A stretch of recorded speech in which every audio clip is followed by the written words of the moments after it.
Astaghfirullah. Assalamualaikum warahmatullahi wabarakatuh. Alhamdulillah wassalatu wassalamu ala Rasulillah wa ala alihi wa sahbihi wa mawalah wa la hawla wa la quwata illa billahi wa ba'd. Alhamdulillah, di malam hari ini kita bisa melaksanakan salat tarawih berjamaah. Dan kajian di malam hari ini sedikit faedah berkenaan dengan syariat zakat. Karena biasanya ada orang yang memilih mengeluarkan zakat itu di bulan Ramadan.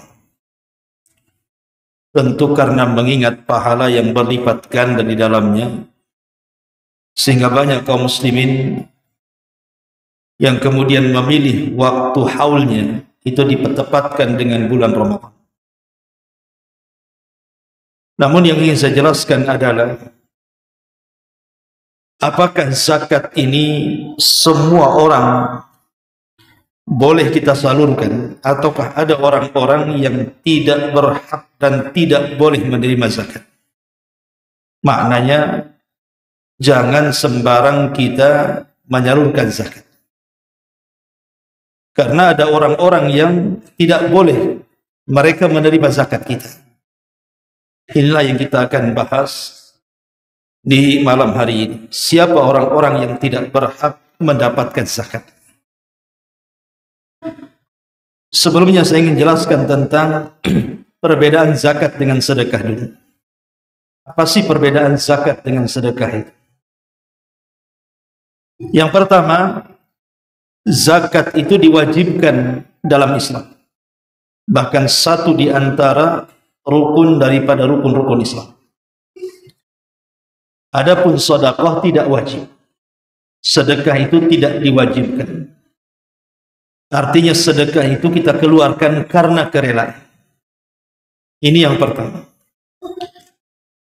Yang kedua, zakat itu ada namanya haul dan nisab. Haul itu harus 1 tahun. Dan nisab itu ada kadarnya. Seperti namanya zakat mal itu setara dengan 84 gram emas. Kemudian dikeluarkan 2,5%. Adapun sedekah tidak. Sedekah itu kapanpun kita keluarkan tidak ada masalah. Dan berapapun kita keluarkan tidak ada masalah. Semakin besar tentu semakin baik.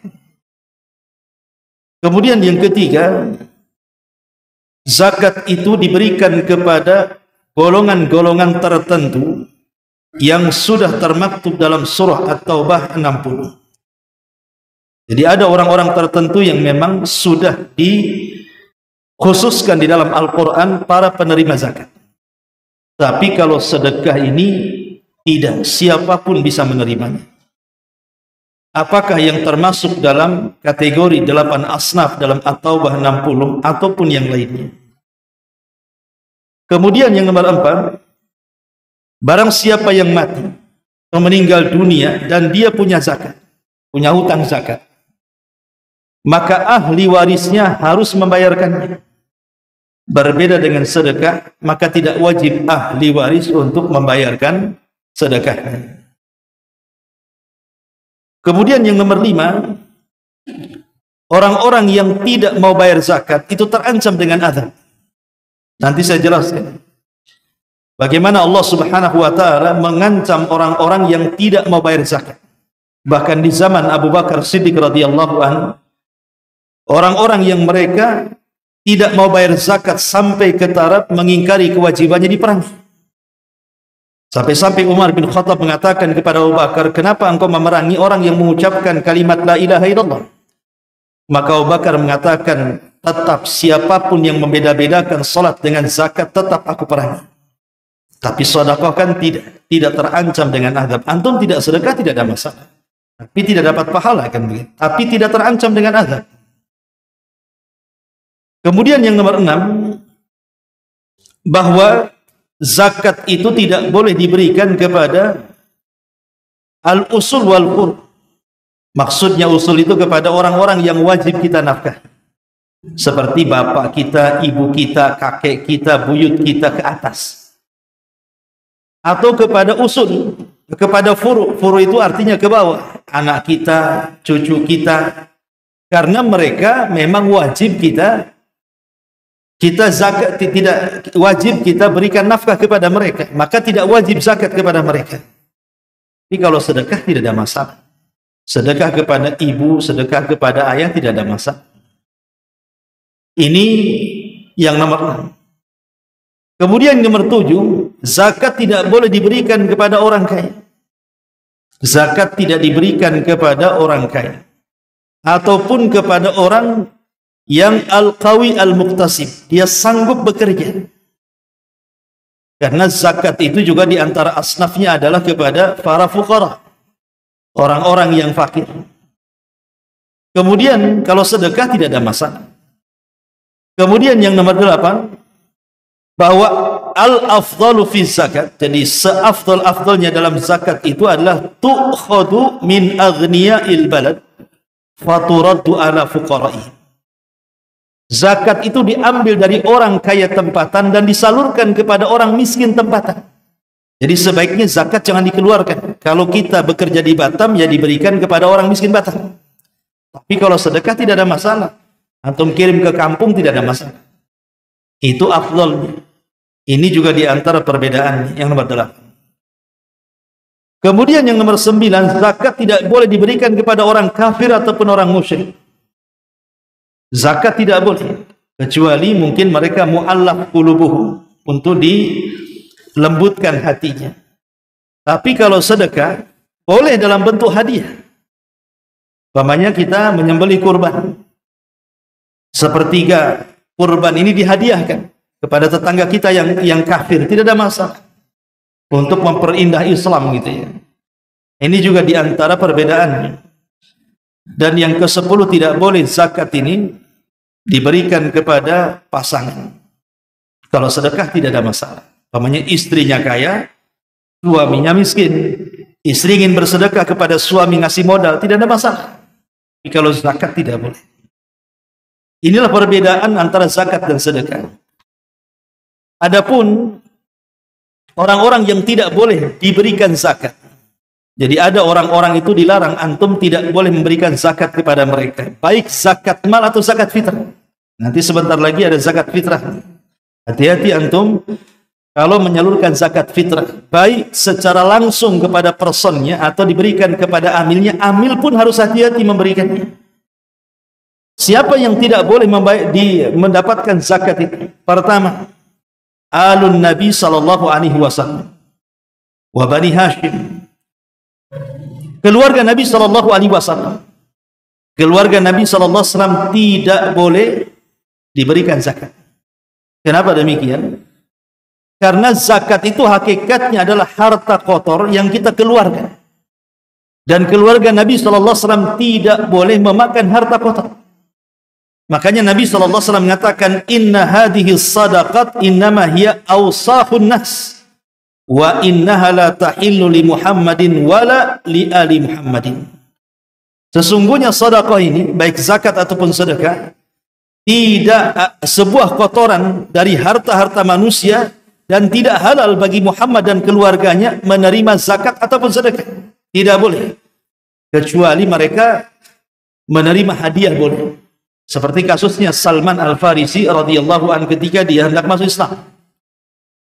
Dia melihat Nabi sallallahu alaihi wasallam, kemudian dia teringat dengan ramalan pendetanya tentang ciri-ciri Nabi sallallahu alaihi wasallam. Salah satunya adalah dia tidak menerima sedekah dan hanya menerima hadiah.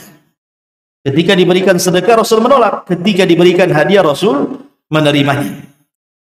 Makanya kalau antum ingin mengetes sama Habib-Habib itu yang ngaku turunan Nabi, kasih saja zakat, kasih sedekah. Kalau menerima, ini palsu Habibnya.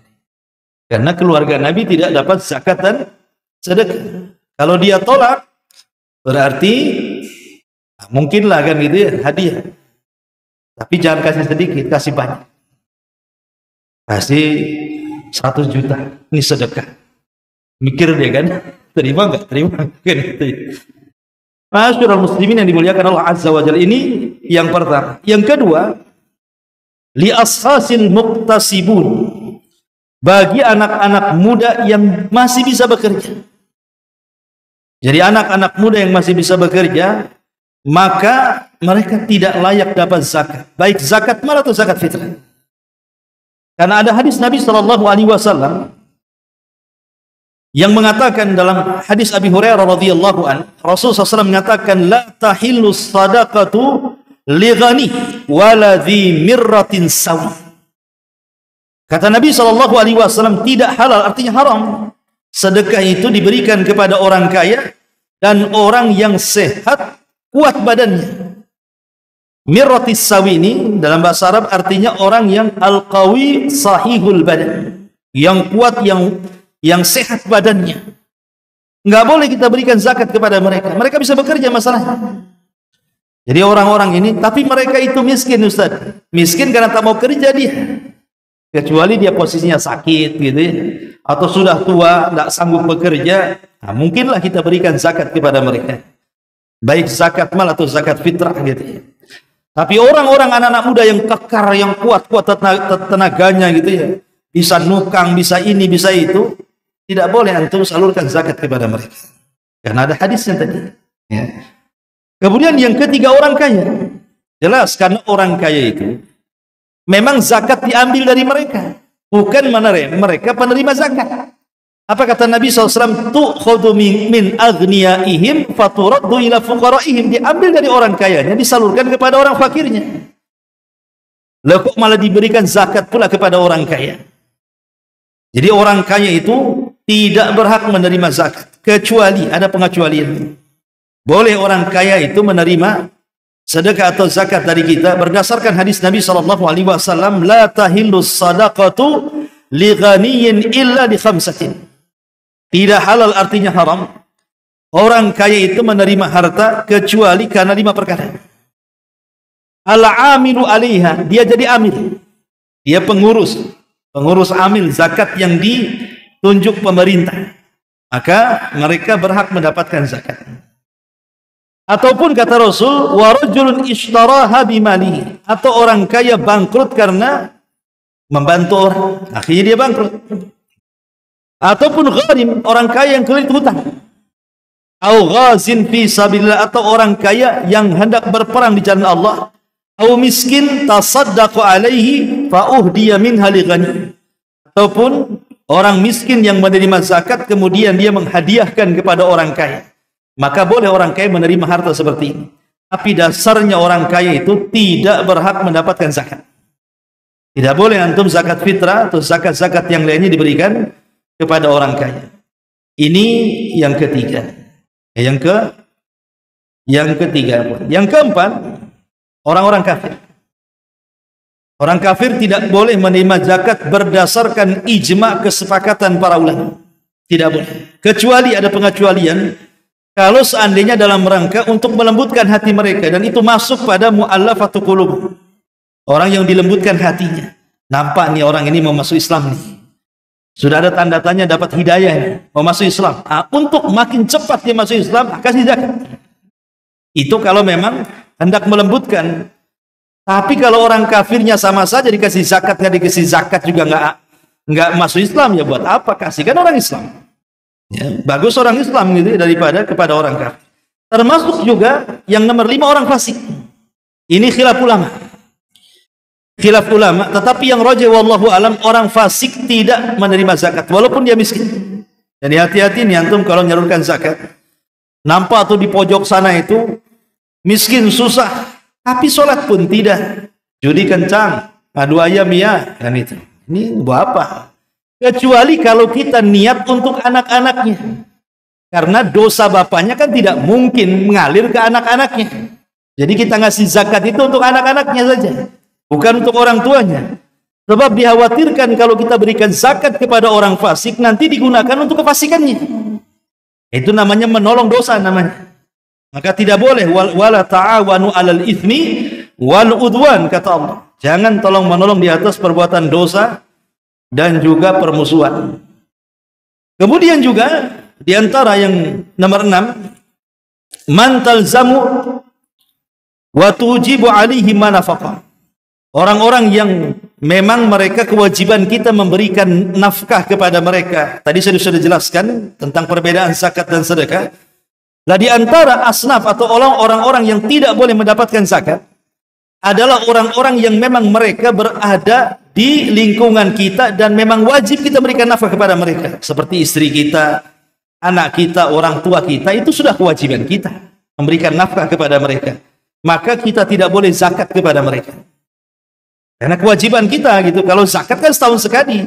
Kalau nafkah kan tiap hari. Makanya kemudian orang-orang seperti ini tidak boleh mendapatkan zakat. Kemudian yang nomor 7, orang yang sudah meninggal. Ini menjadi khilaf para ulama. Apakah orang yang sudah meninggal itu kita boleh menzakati mereka atau tidak? Memang ada ikhtilaf al ulama wallahu alam. Tetapi pendapat yang kuat wallahu alam, maka zakat itu tidak disalurkan kepada orang meninggal, tetapi kalau ingin disalurkan kepada orang meninggal dalam bentuk sedekah. Alanya maksudnya ya. Karena Nabi SAW menjelaskan tentang seseorang sahabat yang mengatakan, kalau aku bersedekah untuk ibuku yang sudah meninggal, apakah sampai? Kata Rasul sampai. Dan inilah amalan yang sepakat. Jadi pahala yang mengalir kepada orang mati yang disepakati cuma 2. Selebihnya diperselisihkan para ulama. Pertama doa, yang kedua sedekah. Kalau antum berdoa dipastikan sampai. Kalau antum sedekah dipastikan sampai. Tapi yang lainnya diperselisihkan para ulama. Seperti baca Quran untuk orang meninggal, umrah untuk orang meninggal, haji untuk orang meninggal, dan begitu seterusnya, atau puasa. Ini diperselisihkan para ulama. Tapi yang disepakati cuma 2. Doa dan sedekah. Tapi zakat diperselisihkan para ulama. Ini juga diantara orang-orang yang tidak boleh menerima zakat. Berarti di sini ada 7 kelompok orang-orang yang tidak menerima zakat. Tapi sebagai akhir, dan saya terakhir adalah dalam hadis Nabi SAW, Nabi SAW mengatakan, likulli ummatin fitnah, wa fitnatu hadil ummah. Setiap umat ini kan punya fitnah, dan fitnahnya umatku adalah harta. Zakat sedekah itu bagian daripada fitnah harta. Bagaimana tidak dikatakan fitnah harta? Coba bayangkan antum berangkat pagi mencari harta, keringat bercucuran, kepala di atas. Ya memang kepala di atas. Mungkin bahasanya kaki di atas, kepala di bawah, saking rajinnya antum bekerja. Ketika antum sudah lelah letih mencari harta dan sudah terkumpul hartanya, tiba-tiba kemudian disuruh memberikan harta kita ini kepada orang yang tidak ada sangkut paut dengan pekerjaan kita.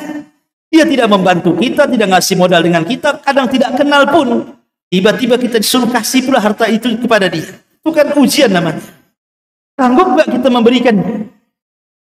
Makanya kemudian zakat, sedekah itu bagian daripada ujian harta. Kalau kita sanggup kemudian melewati ujian ini, berarti Allah Subhanahu wa taala akan memberikan hadiah besar. Karena pahala sedekah itu luar biasa, baik di dunia ataupun di akhirat. Makanya kenapa orang yang pertama kali meninggal dunia, angan-angan pertama yang kalau seandainya dia hidupkan kembali ke dunia itu apa? Fa'asaddaqa wa aku minas salihin. Kalaupun aku hidup kembali, paling aku ingin sedekahkan semuanya. Ingin disedekahkan. Karena terkadang coba, ada orang yang meninggal, ketika hidup dia tidak bersedekah, tidak zakat. Berarti dia membawa harta haram kan? Dia harus bertanggung jawab. Sementara harta itu menjadi ahli waris. Bagi ahli waris harta itu halal. Walaupun orang tuanya mencari dengan jalur yang haram. Ini orang tua nih cari harta dengan cara haram. Atau harta itu caranya halal. Tapi karena tidak disedekahkan, tidak dizakatkan, artinya menjadi haram kan? Tapi kalau sudah menjadi warisan, ahli waris itu mendapatkan dengan cara halal. Coba bayangkan, orang yang mencarinya sedang diazab di kuburan. Orang yang mendapatkan warisannya, dia enak-enak saja dengan hartanya, karena tidak ada dosa bagi mereka. Akalnya di mana kan begitu?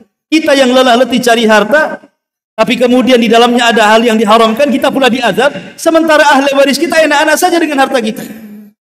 Dari sini kata Nabi SAW, maluka ma akalta fa afnaita wa ma labista fa ablaita wa ma tasaddaqta fa abqaita. Hartamu yang kau makan habis, yang kau pakai usang, yang kau sedekahkan itulah yang akan menjadi bekal kita di akhirat. Subhanakallahumma bihamdika asyhadu an la ilaha illa anta astaghfiruka wa atubu ilaik. Allahu ta'ala. Assalamualaikum warahmatullahi wabarakatuh.